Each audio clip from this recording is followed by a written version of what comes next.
How you doing today? My name is James, back with Campus Rec for your workout of the day, week number 2. This is going to be for your Thursday, and then today we're going to be doing that push-up exercise that I told you that we were going to be doing last week. So this workout that we're going to be doing is going to be focusing on different muscle groups as far as your forearms, upper arms, shoulders, back. Based on the placement of your hands, we're also going to be focusing on doing maybe mobile type push-ups, elevation, like an incline, decline sort of thing. Just to kind of test your upper body strength, but also kind of work out the rest of your body as well. So I'm going to break down the warm-ups again. I'm going to go into a quick demonstration of each exercise, do the cool down, and then let you know what we're going to be doing for next week. Alright, so real quick run through with these warm-ups, especially if you're trying to make sure that your body is elastic, actually getting warmed up, breaking the sweat a little bit. We are going to be doing some of the stuff that we did last week. Main one that we're going to be doing, and you can kind of do this week to week, is going to be the jumping jacks. If you need a quick demonstration, you're good. If you need a quick demonstration, do it from starting position, and then come up. 1, 2, 3, 4, 5. So it's going to be the jumping jacks. Those ones are going to be great because it just kind of gets the whole body moving. That way you can, actually the reason is to break a sweat, make sure your muscles are elastic, you're not going to pull anything while you're doing your workout. The next one that we're going to be doing is going to be from our circuit from last week. It's going to be the mountain climbers. And so I'm going to break into that real quick. So with the mountain climbers, just make sure you're doing it right. Have your one leg extended out. Have the one leg up, kind of off the chest. And then do it in like the military cadence. So you're going to go 1, 2, 3. 1, 1, 2, 3, 2, 2, 3, 3. And for that one, as well as the jumping jacks, I'd say do about 10 to 15 reps. Just the idea, especially with it being hot outside, even if you're inside, you do want to break that sweat, get the body warmed up. That way you're good to go for your workout. Alright, so most importantly, whenever you're doing a push-up training program or any kind of push-up workout, you do want to make sure that your shoulders and your back start to get loosened up pretty well. Two of the great, so I would say, standing in place dynamic type of warm-ups that you can do is going to be the arm rolls and the shoulder rotation. So with the arm rolls, just kind of arms parallel to the ground and kind of get good circular motion out of this. You don't want to go too small and you don't want to go too big, just because you're going to either understretch or overstretch. You're going to get decent size rotation right there, and then do the same with in the reverse. And now with these ones, you want to do it for about 10-15 seconds for both directions. The next one is going to be the shoulder rotation, and this one's going to be important because not only is it loosen up the shoulders a little bit, but it also kind of helps with either the chest or the back. So if you're doing your shoulder rotations for the front, you can see kind of works out the pecs a little bit, especially on the side. And that is going to be important because you don't want to pull anything in your deltoid area. Now, if let's say you're doing the back, kind of works out the shoulder blades a little bit. That whole shoulder girdle you do want to keep loose and make sure it's stretched out, because if that thing tightens up too much, then it might cause a little bit of an issue with all the reps you do. So with that, kind of break into static stretching. Now static stretching is going to be very important because you do want to make sure that you are still getting that muscle, the actual tension. You want to make sure that you're getting that stretch reflex going. And so just some basic ones that you can do. I'll run through them real quick. Across the chest stretch is a really good one. With these ones, kind of hold it for 1 1,000ths or 10 1,000ths, or you keep 10 Mississippi. Another good one is going to be the behind the neck stretch. Now that one, really good, especially for the bicep, because you'll be getting the flexion there.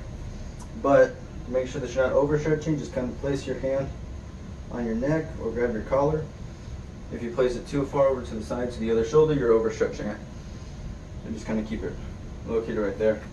And then from last week, another one we did was the high reach. Now this one, high reach stretch, this one is going to help with the actual tricep extension that we did, and that's going to just kind of complement the biceps that we're doing there, because with all these motions, there we go, I popped my neck there. With all these motions that you're doing, you'll be doing the flexion and extension. So you want to make sure that both sides of your arms, your biceps and your triceps are stretched out. And with that, we're going to get on to our workout. Alright, so we're going to start with round 1. Now round 1 is what I like to call spreading the wingspan. We're going to do 4 different exercises based on hand placement when it comes to your push-ups. You're going to do your diamond, your grasshoppers, your regular, and then your wide. So let's go ahead and get the demonstrations done for those. With the diamond, best way to do it, obviously, take your hands, put it into the shape of, not really a diamond, but I mean, it's more like a spade. But take it and you're gonna put it on the ground, right where your that way when you're coming down, your chest is going to hit that. If you can, try to avoid hitting it with your chest, but if you need to go all the way down, go all the way down, and then you proceed. 1, 2, 3. Alright. Now we're going to be doing the grasshoppers. Now I don't think they're actually called grasshoppers, but that's what I'm going to call them just because of how it looks. Instead of having your hands all the way out like you would for a regular push-up, place it directly underneath your shoulders. So when you do it, instead of doing your basic here, you're going to go ahead and come here, so right above under your shoulders. So when you come down, your elbows kind of point out a little bit. Here.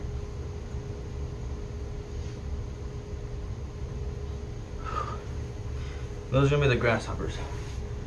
Third one we're going to be doing is going to be your actual, standard push-up that you would do if you were doing anything for personal training, military, fitness gram, whatever. And that's going to be slightly wider than shoulder width apart.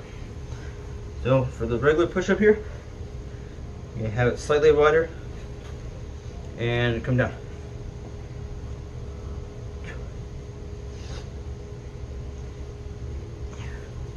Now make sure when you are doing those that you are breaking the 90-degree plane. Best way to actually get the flexion and the muscular tension in the bicep. When you're coming up, make sure not to lock out completely. Will cause a little bit extra strain on your elbows. Try to avoid any issues with that. And the last one we're going to be doing is going to be the wide push-up. Alright, with the wide push-up, you want to do it about 1 palm width outside of where you would regularly do, or where you would normally do the regular push-up. So with that one, kind of get right about here, and make sure you get enough where you can come down. Try not to touch the ground because it does get a little bit harder to come back up. And those are your wide push-ups. Now with these ones, another reason why you want to make sure that you have it wide but not too wide is because A, it will be very difficult to come up. B, it is going to kind of do you a disservice because it's not going to give you the full flexion that you're looking for. You're kind of not really getting a lot of exercise out of it. You just kind of put an extra strain on your shoulder blades. The way those will work is the diamonds do help with the forearms here. The grasshoppers help a little bit more with the biceps. The regular push-ups will help with the shoulders, and the wide push-ups should help with the back. And those are going to be your round 1 exercises. We're going to move on to round 2. Alright, so now what we're going to do is going to be a little bit of a challenge. It's going to be the incline and the decline push-ups. With these ones, what you're going to want to do is get yourself a nice little box. You can use your couch, you can use your bed, whatever you want to use for that. If your bed's too high, don't use your bed.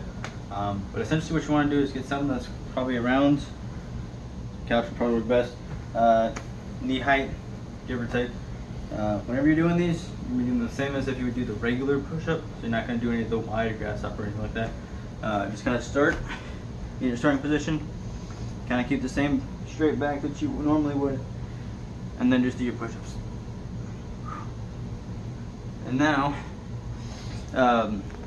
what you're going to look for with these ones is you are going to be working on the flexion, extension, dorsiflexion, plantar flexion of your ankles, your gastrocnemius, your calves.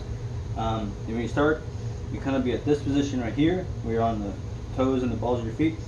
Then when you come up here, kind of roll onto the tiptoes a little bit, and then back.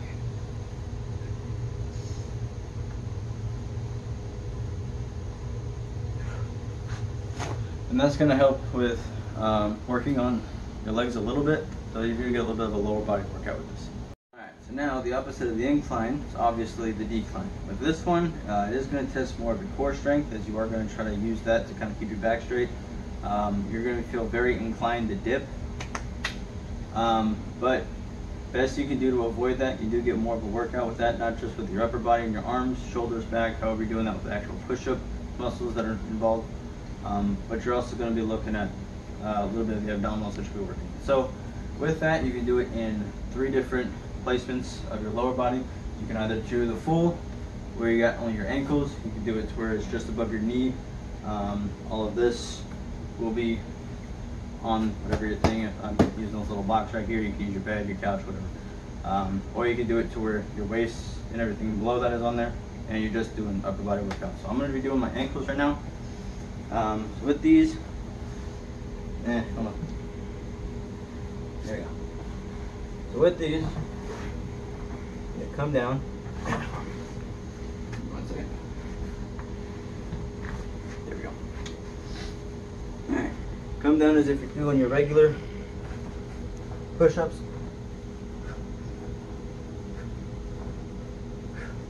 Try not to dip your back like this. Try not to overcompensate like that. So try to keep it as straight as possible. Knees not really locked, but kind of locked. And if you need to move up, just kind of move up here and down.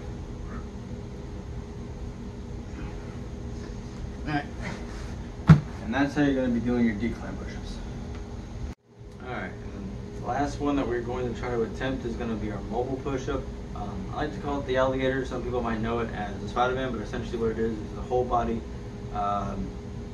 wide push-up with your hands and your feet. So when you get in your stance, you're going to do your normal push-up stance that you would usually do, and then you're going to kind of bring your feet out to match your hands and bring one side up a little bit in front of the other side.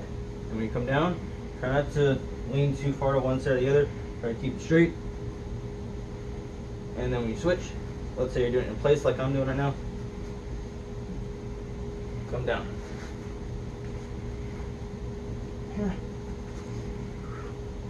And if you are able to be mobile with it, essentially what you're going to do is you're going to start out, you come here, and then just step forward with the other side. Here. But that's going to be the end of round 2. Going to start going to round 3. Finally at round 3. Now round 3 is going to be a little bit different than it was last week. This week we're going to be doing 3 different types of exercises based on the skill level that you want to attempt. We have the beginner, which is going to be the front leaning rest. It's going to be sort of like how we did the plank last week, but this one's more for the arms instead of the core. We're going to have the intermediate, which is going to be the clap push-up, and then we're going to have the advanced, which is going to be the handstand push-up. So go ahead and, the front leaning rest shouldn't be too hard. You can go ahead and bust this one if you want. Just kind of put yourself in the front leaning rest position, and then time yourself and see how long you can do that for. With the clap push-up, that one is going to be one more for seeing how many reps you can do. Properly do it, make sure that when you land, you kind of ease your way into the next one. Don't ever land on your wrists or kind of straight arm. So when you do it, kind of come up. Never land like that. So I did it earlier when I was doing one of my takes. Kind of hurt my wrist a little bit, but you can cause a little bit of issues with your wrist, elbow, or shoulder. Last one we're going to do is going to be the handstand push-up. Now this one, you do want to have your hands a little bit away from the door, just gives you a little bit better balance and support there, but you're coming up. There we go. You come down, and you come up, and come down. Make sure you finish that rep. You're not going to get the full rep probably as far as coming down all the way, because your head will start touching the ground. As far as going all the way out, make sure you don't lock your elbows out completely, kind of have a little bit of slack there. But that's going to be the round 3. Don't attempt this one unless you have the balance and upper body strength for it. Please, I'm telling you, don't try that one unless you can. But as for that one, even if you did the advance for first 2 rounds, you can do the beginner. If you did the beginner for the first 2 rounds, do advance, mix it up however you want. That's going to be your round 3. We are now at the cool down stage of this exercise, of this whole workout that we just did. With this and with anything else that you do as far as your warm-ups, if you need to do anything additional just for your own benefit, go ahead and do that. I only do a few just to kind of get a little bit of a stretch in there, but go ahead and do anything extra you feel might work best for you. You're going to want to do a lot of the same ones as far as this cool down that you did for your warm-up. Just kind of hold it for about 5 seconds longer when you're doing it. So the across the chest stretch, your behind the neck stretch, the overhead, high reach. Another really good one that we can actually do, and I believe I got this from yoga, is going to be place your hand next to the side, and you can do it either on the knees like I'm doing, or you can do it seated. Then kind of reach the arm up, reach across, kind of break the midline, do the same, come up, reach across, break the midline, hold that. As for next week, we are going to be breaking into our squats, burpees, jumps, maybe a little bit of cardio as far as the lower body goes, kind of get the heartbeat going up a little bit there, get that heart rate racing. All right, but as for now, that has been today's workout. This has been James with Campus Rec, and I will see y'all next week.